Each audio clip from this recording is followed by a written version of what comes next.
Wala ko ba nanay na rin ang turing mo sa akin? Hindi ako matatahimik hanggang hindi napananagutan ni Berting ang ginawa niya magpatay sa akin. Hindi ako titigil hanggang hindi ko nakukuha ang hustisya.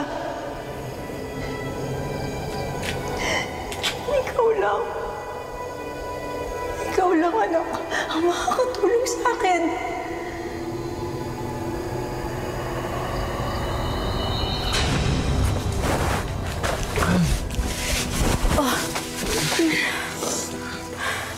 Mahal? Mahal? Uminom ka muna na tubig. Nay, ano pong nangyari? Nagwawala ka kanina. Parang nasapian ka yata eh. Po? Okay ka lang?